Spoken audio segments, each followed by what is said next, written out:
बिस्मिल्लाहिर्रहमानिर्रहीम, अस्सलाम वालेकुम। आज का जो हमारा टॉपिक है वो एंडोक्राइन सिस्टम को हम डिस्कस करने वाले हैं। और जो है हम कोर्स पढ़ रहे थे बायोलॉजिकल बेसिस ऑफ बिहेवियर। अच्छा जी, एंडोक्राइन सिस्टम बेसिकली क्या होता है हम उसको पहले देखते हैं, उसके बाद उसमें जो जो चीजें आती हैं हम उनको देखेंगे। अच्छा जी, एंडोक्राइन सिस्टम में एक जिस तरह से हमारे पास न्यूरोट्रांसमीटर होते हैं वो भी एक जो है वो केमिकल कम्युनिकेशन हो रही होती है उनके दरमियान। तो इसी तरह से जो ये भी एक केमिकल कम्युनिकेशन का नेटवर्क है जिसमें जो है वो कम्युनिकेशन होती है ग्लैंड्स की दूसरे ग्लैंड्स के साथ या डिफरेंट पार्ट्स ऑफ बॉडी के साथ। लेकिन जो है न्यूरोट्रांसमीटर है वो किस तरह से वर्क कर रही होती हैं, वो टर्मिनल बटन से एक दूसरे के साथ कम्युनिकेशन करते हैं। तो एक्सॉन के थ्रू एक्सॉन के थ्रू और नर्वस सिस्टम के थ्रू, न्यूरॉन्स के थ्रू उनके दरमियान में कम्युनिकेशन होती है। केमिकल के थ्रू कम्युनिकेशन कर रहे होते हैं, टर्मिनल बटन के थ्रू कम्युनिकेशन कर रहे होती है। लेकिन यहाँ पे जो कम्युनिकेशन होती है इनके दरमियान में वो ब्लड स्ट्रीम के थ्रू होती है। वहां पे जो केमिकल गैप भी आता है साइनेप्स के थ्रू, या उनको सारी चीजें यूज हो रही होती है उनकी कम्युनिकेशन में। लेकिन यहाँ पे क्या है कि इनकी जो भी कम्युनिकेशन होती है या जो भी मैसेज ट्रांसफर करते हैं ये ब्लड स्ट्रीम के थ्रू करते हैं और उनकी इस तरह से कम्युनिकेशन होती है। इसके साथ साथ एक और चीज भी ऐड करती चलूं कि जो हार्मोन्स होते हैं या इनकी जो डिफरेंट ग्लैंड्स जो केमिकल रिलीज करती हैं, इनकी कम्युनिकेशन का जो प्रोसेस होता है वो थोड़ा स्लो होता है। लाइक न्यूरोट्रांसमीटर जो न्यूरॉन्स जो एक दूसरे के साथ कम्युनिकेट कर रहे होते हैं न्यूरोट्रांसमीटर के थ्रू, तो वो बहुत ज्यादा तेजी से कर रहे होते हैं, जबकि उनकी निस्बत एंडोक्राइन सिस्टम में जो कम्युनिकेशन होती है उसका प्रोसेस जो है वो थोड़ा स्लो होता है।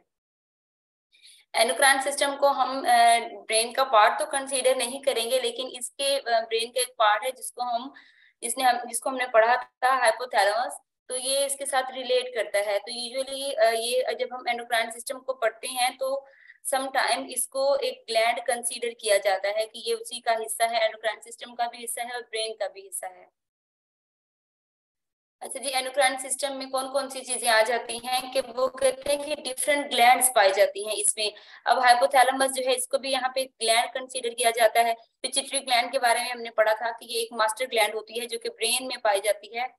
तो इसके बारे में भी हमने डिस्कस किया था। फर्दर हम इसको अब देखेंगे। और उसके साथ पेनियल ग्लैंड जो है ये भी आप ये तीनों की तीनों चीजें जो है वो आपके ब्रेन में पाई जाती हैं। ये कौन कौन सी ग्लैंड्स कहाँ कहाँ पाई जाती हैं हम यहाँ पे इसको वो देख रहे हैं। अच्छा जी, थायराइड और पैराथायरॉइड जो ग्लैंड्स होती हैं ये दो टाइप्स की ग्लैंड हैं। और ये कहाँ होती हैं, ये आपका नेक रीजन जो है उसके करीब पाई जाती हैं। उसके बाद थायमस, ये भी एक एंडोक्राइन सिस्टम का पार्ट है, ये भी एक ग्लैंड है। ये कहाँ पाई जाती हैं जी, ये आपके जो लंग्स एरिया है वहां पे पाई जाती हैं। एड्रेनल ग्लैंड जो है ये भी एक इम्पोर्टेंट ग्लैंड है, जो ये जो है हमारी किडनी है उसके करीब पाई जाती है। पेनक्रियाज है, ये भी एक इम्पोर्टेंट ग्लैंड है। ये डिफरेंट इनकी फंक्शनिंग है, उनको हम आगे जाके पढ़ते हैं। तो ये आपके स्टमक के बिल्कुल पीछे वाली साइड पे जो है पाई जाती है। उसके बाद दो तरह के जो है जेंडर स्पेसिफाई हार्मोन्स होते हैं। ओवरीज होते हैं फीमेल के लिए स्पेसिफाई, इनकी ग्रोथ के लिए, डेवलपमेंट के लिए और डिफरेंट प्रोसीजर्स के लिए। और जो है टेस्टिस या टेस्टोस्टेरोन जो है ये हार्मोन जो है ये बेसिकली मेल स्पेसिफाई है, यानी कि ये मेल में पाया जाता है। और जो ओवरीज हैं ये जो हार्मोन्स होते हैं ये फीमेल में पाए जाते हैं। ठीक है, यानी कि ये ग्लैंड डिफरेंट टाइप के हार्मोन रिलीज कर रही होती हैं और पेल्विक रीजन में ये पाए जाते हैं। ठीक हो गया। और इसके साथ साथ क्या है कि जितनी भी ग्लैंड्स को हम जिक्र कर चुके हैं उसमें अगर हमने बात की है पिनियल ग्लैंड की, अगर बात करें हम हाइपोथैलेमस की बात करें, पिट्यूटरी ग्लैंड की बात करें, जितनी भी हमारे पास हैं तो हर कोई एक स्पेसिफिक एरिया के लिए स्पेसिफाई होती है और स्पेशलाइज्ड फंक्शनिंग कर रही होती है। वही चीज जो हमने 20 बार पढ़ी है कि जितने भी स्ट्रक्चर है हमारे ब्रेन का, हमारी बॉडी का, तो हर हर काम की एक हर हर फंक्शन पार्ट की एक अपनी अपनी जिम्मेदारी है, एक अपना अपना फंक्शन है। और हर कोई उसी के जो है वो रिलेटेड वर्क कर रहा होता है। अब हॉर्मोन्स क्या होते हैं? हॉर्मोन्स जो है हमारे पास ये भी एक केमिकल्स होते हैं जो कि आपके ब्लड में जो है वो सर्कुलेट कर रहे होते हैं, सर्कल कर रहे होते हैं ब्लड में, ताकि डिफरेंट टाइप की फंक्शनिंग को रेगुलेट कर सकें। कौन कौन सी फंक्शनिंग के बॉडी की फंक्शनिंग को भी रेगुलेट करती हैं, और उसके साथ साथ साथ जो आपकी ग्रोथ से रिलेटेड एक्टिविटीज होती हैं उनको भी रेगुलेट करना ये हार्मोन की रिस्पॉन्सिबिलिटी होती है।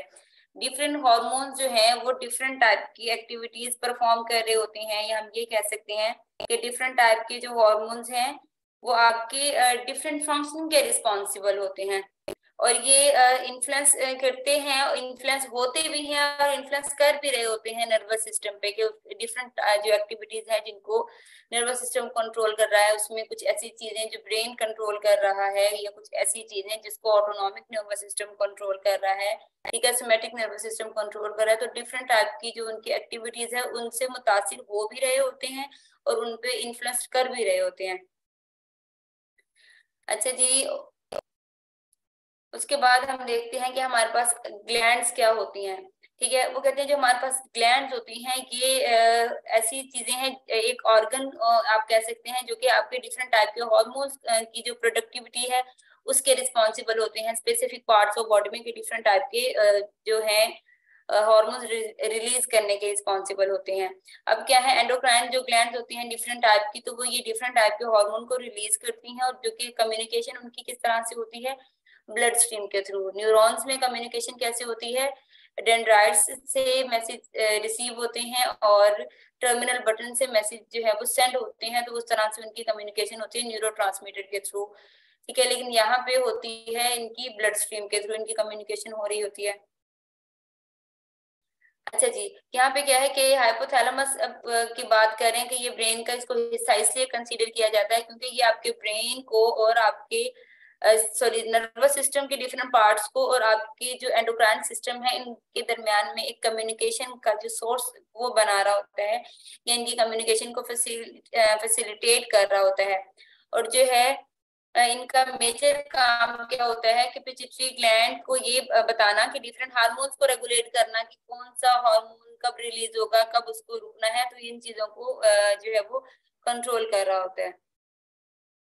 अब यहाँ पे है कि डिफरेंट टाइप के जो हार्मोन्स हैं वो रिलीज तो होते हैं, लेकिन ऐसे हार्मोन्स जो कि थैलेमस हमारा बना रहा होता है वो कौन कौन से होते हैं, उनकी लिस्ट जो है वो यहाँ पे मेंशन कर दी हुई है कि ये डिफरेंट टाइप के हार्मोन्स होते हैं जिनको हमारा थैलेमस जो है वो हाइपोथैलेमस जो पार्ट होता है ब्रेन का वो डेवलप कर रहा होता है या वो प्रोड्यूस कर रहा होता है। और जो डिफरेंट टाइप के हार्मोन्स होते हैं ये सारे के सारे, तो ये डिफरेंट टाइप के फंक्शन को लीड कर रहे होते हैं। अच्छा जी, पिट्यूटरी ग्लैंड जो है ये एक मास्टर ग्लैंड है, ये बहुत सारे मेजर फंक्शनिंग की रिस्पॉन्सिबल है ब्रेन हमारी जो है वो बॉडी में, और इम्पोर्टेंट फंक्शन कर रही होती है। सबसे इम्पोर्टेंट फंक्शन इसका क्या होता है कि ये गाइडलाइन प्रोवाइड करती है डिफरेंट ग्लैंड सिस्टम को कि किस तरह से वर्क करना है और कब करना है कब नहीं करना है।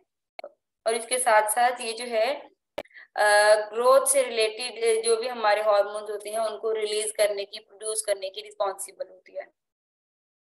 अच्छा जी, प्रोलैक्टिन एक हार्मोन पाया जाता है जो कि फीमेल के लिए स्पेसिफाई है, यानी कि आफ्टर बर्थ जो है या आफ्टर डिलीवरी आप कह सकते हैं, तो उस वक्त जो मिल्क प्रोडक्शन होती है उसको एनहेंस करने में ये हेल्प कर रहा होता है, ताकि जो है एक बेबी जो है न्यूबॉर्न बेबी है उसकी जो फीडिंग का प्रोसेस है उसको फैसिलिटेट किया जा सके, तो ये उसके लिए रिस्पॉन्सिबल होता है, यानी कि आफ्टर डिलीवरी जो है मिल्क प्रोडक्शन में रोल प्ले कर रहा होता है। ठीक है, अच्छा जी, उसके साथ साथ ऑक्सीनो ऑक्सीटोसिन जो है ये भी एक हमारा हार्मोन होता है, एंड ये भी क्या काम कर रहे होते हैं।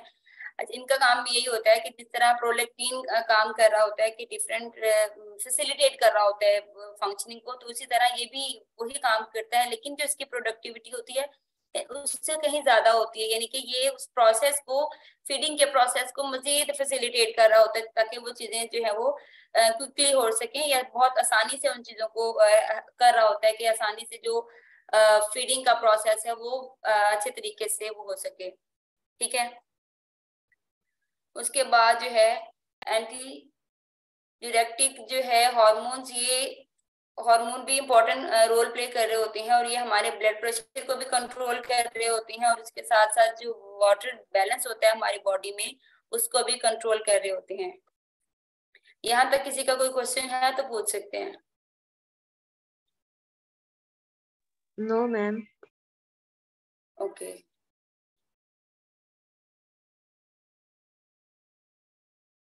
अच्छा जी, अगला जो हमारे पास हार्मोन्स हैं जिनको हम स्टडी करने जा रहे हैं एड्रीनोकॉर्टिकोट्रोपिक जो है ये भी एक इम्पॉर्टेंट हार्मोन्स है जिसको ACTH जो है वो कहा जाता है। और ये स्टिमुलेट कहाँ से होते हैं, जो एड्रेनल ग्लैंड होती है हमारी, जो डिफरेंट टाइप के हार्मोन्स बना रही होती है, तो ये वहां से जो है वो स्टिमुलेट होते हैं। और जो हमारी एड्रेनल ग्लैंड है वो स्ट्रेसफुल जो रिस्पॉन्सेज होते हैं, यानी कि किसी भी स्ट्रेसफुल सिचुएशन में हम जब रिस्पॉन्स करते हैं तो हमारी बॉडी के रिस्पॉन्सेज को रेगुलेट करना ये जो है उसकी एड्रेनल ग्लैंड की जो है वो रिस्पॉन्सिबिलिटी होती है कि आपकी बॉडी को स्ट्रेसफुल कंडीशन में रिस्पॉन्स करने के लिए एक्टिवेट करना। उसके साथ साथ आपकी मेटाबॉलिज्म में भी ये जो आपके हार्मोन्स हैं ACTH ये रोल प्ले कर रहे होते हैं, आपके ब्लड प्रेशर को भी ये रेगुलेट कर रहे होते हैं, और जो आपकी बॉडी में शुगर का लेवल है उसको भी ये रेगुलेट कर रहे होते हैं। ल्यूथिनाइजिंग जो हार्मोन्स होते हैं इनका क्या काम होता है जी, ये जो स्पेसिफाई होते हैं, इनके जेंडर स्पेसिफाई होते हैं कि जो फीमेल हैं उनमें ऑस्ट्रेशन का जो लेवल होता है उसको बैलेंस करना इनका काम होता है, और मेल में या मेन में जो है टेस्टोस्टेरोन जो उनके लिए स्पेसिफाई हार्मोन होता है उसको रेगुलेट करना या उसको मैनेज करना इसका काम होता है। अच्छा जी, उसके बाद जो है पेनियल ग्लैंड, ये जो हमारे ब्रेन में पाई जाती है, और ये आपकी बॉडी को जो है वो ये फंक्शनिंग क्या है कि आपकी बॉडी जो आपकी स्लीप साइकिल है उसको रेगुलेट करना, यानी कि एक पर्सन की जो स्लीप है उसको कंट्रोल कर रही होती है। और ये जो हार्मोन रिलीज करती है या केमिकल रिलीज करती है उसको मेलाटोनिन जो है कहा जाता है। ठीक हो गया। थायराइड ग्लैंड जो है ये हमारे ये हमारा नेक रीजन जो है उसके करीब पाई जाती हैं, और ये डिफरेंट टाइप की एक्टिविटीज को कंट्रोल कर रही होती हैं, आपकी ग्रोथ को कंट्रोल कर रही होती है, मेटाबॉलिज्म का जो प्रोसेस होता है उसको कंट्रोल कर रही होती हैं। लेकिन यहाँ पे दो तरह की प्रॉब्लम्स जो है वो आपको देखने को मिल सकती हैं। वो किस तरह से कि जब भी कोई स्पेसिफिक टाइप के हार्मोन रिलीज हो रहे होते हैं किसी स्पेसिफिक टाइप की ग्लैंड्स में से, तो वो एक उनकी स्पेसिफिक अमाउंट होती है, अगर वो उस अमाउंट से एक्सीड कर जाते हैं तो भी ये एक प्रॉब्लमेटिक बिहेवियर की तरफ आपको लीड कर जाते हैं, और अगर उस अमाउंट से कम मिकदार में जो है वो हार्मोन रिलीज हो रहे हैं तो इसका मतलब है कि ये भी आपके लिए एक अलार्मिंग सिचुएशन है।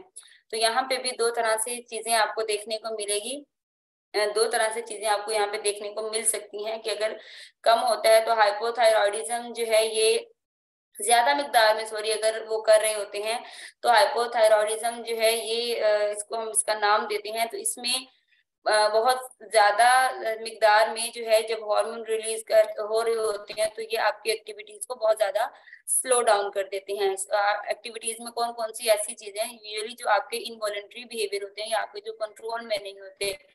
अब हमारा हार्ट रेट है तो ये जो है वो स्लो डाउन हो जाती है इसकी एक्टिविटी।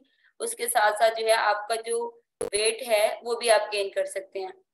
अच्छा जी, हाइपर का मतलब जहां पे भी आ जाएगा तो उसका मतलब होगा कि वो स्वेयर नहीं है, लेस स्वेयर है। ठीक है।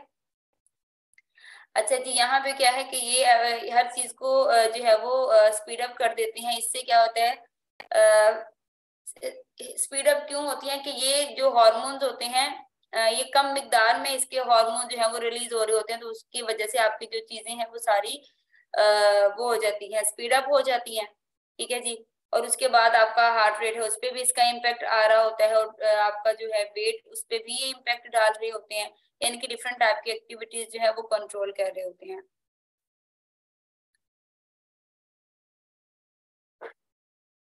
उसके बाद जो है पैराथायराइड ग्लैंड जो है ये भी इम्पोर्टेंट रोल प्ले कर रही होती हैं, और ये भी आपका जो नेक रीजन है उसके करीब जो है वो वाक़ई होती हैं, और ये आपकी बोन की हेल्थ में मेजर रोल प्ले कर रही होती है, यानी कि जो आपका हमारी बोन्स को क्या चीज कंट्रोल कर रही होती है, कैल्शियम खास तौर पर हमारी जो है बोन की जो हेल्थ होती है उसको कंट्रोल करने के रिस्पॉन्सिबल है। तो ये आपकी उसकी जितनी भी आपकी हड्डियां होती है उसको मजबूत करने में वर्क कर रही होती है। आप इसको इस तरह से भी याद रख सकते हैं। अच्छा जी, उसके बाद थाइमस ग्लैंड क्या कर रही होती है कि ये भी एक मेजर रोल प्ले कर रही होती है कि एक बच्चे का जो खास तौर पे ये चिल्ड्रन जो होते हैं छोटे उनके लिए स्पेसिफाई होती है कि उनमें जो इम्यूनिटी सिस्टम है या उनका इम्यून सिस्टम है उसको प्रॉपरली कि वो डेवलप हो सके, वो इफेक्टिवली वर्क कर सके और बच्चों को बीमारियों से बचा सके। लेकिन जैसे ही एक बच्चा बड़ा होता है तो ये इम्पैक्ट किस तरह से डाल रही होती है कि ये सिकुड़ना शुरू हो जाती हैं। उसके बाद बात करते हैं हम एड्रेनल ग्लैंड के बारे में कि ये एक जो है फाइट एंड फ्लाइट रिस्पांस के लिए एक पर्सन को जो है वो तैयार करती हैं। इसको हमने पहले भी पढ़ा था। और ये जो एड्रेनलिन ग्लैंड है, ये हार्मोन्स हैं, ये जो इनको एपिनेफ्रिन भी कहा जाता है। और एपिनेफ्रिन जो है ये हमने इनको कल पढ़ा था कि ये न्यूरोट्रांसमीटर में आ जाती हैं। कल भी हमने इस चीज को डिस्कस किया था। ये आपके ऑक्सीजन के रेट को बैलेंस कर रही होती हैं, ये आपके हार्ट रेट को देख रही होती हैं, उसके साथ साथ डिफरेंट टाइप की जो ब्लड फ्लो को देख रही होती हैं और डिफरेंट फंक्शनिंग को भी परफॉर्म कर रही होती हैं। पेंक्रियास जो है ये भी हमारे पास एक ग्लैंड एंडोक्राइन सिस्टम का एक हिस्सा है। और ये बेसिकली आपकी इसकी वो कहाँ होती है कि आपके डाइजेशन सिस्टम के साथ उसको भी कंट्रोल कर रहा होता है कि जो भी आपका डाइजेस्टिव सिस्टम है उसको उसका हिस्सा होता है, तो उसको भी ये डील कर रहा होता है। उसके अंदर किस तरह से वर्क करता है कि फूड जो भी हम ले रहे होते हैं तो उसको ब्रेक डाउन करना और डाइजेशन के प्रोसेस को आसान करना, ये इसकी रिस्पॉन्सिबिलिटी में आ जाता है। और ये कुछ टाइप के हार्मोन रिलीज कर रहा होता है। अब ये जो हार्मोन रिलीज होते हैं, इंसुलिन जो है ये ऐसा हार्मोन है, इंसुलिन एक ऐसा हार्मोन है जो कि एक पर्सन को जो डायबिटीज है वहां से सिक्योर कर रहा होता है कि हम जो भी शुगर ले रहे हैं या हमारी खुराक जो भी है, जब हम इसको डाइजेस्ट करते हैं तो ये कोई भी खाना हम खाते हैं तो वो एक शुगर में कन्वर्ट होता है। और उसके बाद फिर हमारी बॉडी के डिफरेंट पार्ट्स में उसकी जो भी कैलोरीज वगैरह हैं वो डिवाइड होती हैं। तो जो हमारी बॉडी को जब हम किसी भी फॉर्म में खाना ले रहे हैं, हम कोई नमकीन चीज खा रहे हैं, कुछ मीठी खा रहे हैं, लेकिन बॉडी में शुगर के तरह से वो सबको वो एक एनर्जी प्रोवाइड कर रही होती है।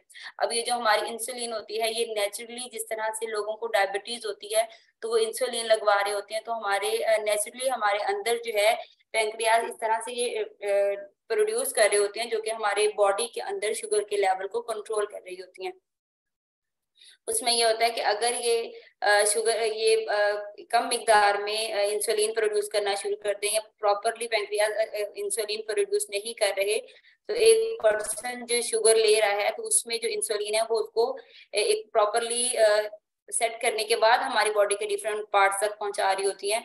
तो इनके वहां से क्या है कि वो नुकसान नहीं पहुंचता, शुगर में तो कन्वर्ट होती है लेकिन इंसुलिन हमें फिर प्रोटेक्ट कर रही होती है डायबिटीज से। लेकिन जब इंसुलिन प्रॉपर मिकदार में प्रोड्यूस नहीं होती तो फिर उस वक्त एक पर्सन को जो है उसका खतरा होता है, डायबिटीज का खतरा होता है और ये उसकी मेजर डिजीज की तरफ भी उसको लीड कर जाता है। अच्छा जी, उसके बाद ओवरीज जो है ये दो टाइप्स के हार्मोन्स होते हैं, ओवरीज एंड जो जेंडर स्पेसिफाई होते हैं और टेस्टिस। ओवरीज जो है ये फीमेल स्पेसिफाई है और जो टेस्टिस हैं तो ये जो है वो मेल स्पेसिफाई है। तो यहाँ से ओवरीज से जो वो बन रहा होता है जिसको हम कहते हैं एस्ट्रोजन, ये भी एक इम्पोर्टेंट हार्मोन है। उसके बाद प्रोजेस्ट्रोजन जो है नहीं प्रोजेस्ट्रॉन जो है ये भी एक इम्पोर्टेंट हार्मोन है। तो ये डिफरेंट टाइप की जो फीमेल रिलेटेड डेवलपमेंट होती है, प्यूबर्टी में जो भी फिजियोलॉजिकल चेंजेस आ रहे होते हैं, जिस तरह से ब्लोगत में जो जो चेंजेस आ रहे होते हैं तो उनकी रिस्पॉन्सिबल होती है। अगर इनमें कोई इशू आता है तो एक प्रॉपर वे में जिस तरह से डेवलपमेंट होनी चाहिए बंदे की वो नहीं हो पाती, इसमें बहुत सारी चीजें आ जाती हैं। अच्छा, उसके बाद आप मैं सेंड कर रही हूँ नोट्स, आप इसको थॉरोली पढ़ लीजिएगा। उसके बाद टेस्टिस जो हैं वो भी एक जो हार्मोन रिलीज कर रही होती हैं टेस्टोस्टेरोन, तो ये भी डिफरेंट टाइप की फंक्शनिंग परफॉर्म करते हैं। और इसके साथ साथ किस तरह से कि जिस तरह ओवरीज जो है वो फीमेल की डेवलपमेंट से रिलेटेड है और जो है टेस्टिस जो मेल डेवलपमेंट होती है, जैसे इस तरह से भी जो जो चीजें हो रही होती हैं उन सारी चीजों को रेगुलेट करना इनकी रिस्पॉन्सिबिलिटी होती है। आज के लिए बल्कि हमारा ये कोर्स यहीं पे वाइंड अप हो गया। किसी को पिछले लेक्चर्स में से या आज वाली क्लास में से कोई भी क्वेश्चन है तो वो पूछ सकते हैं।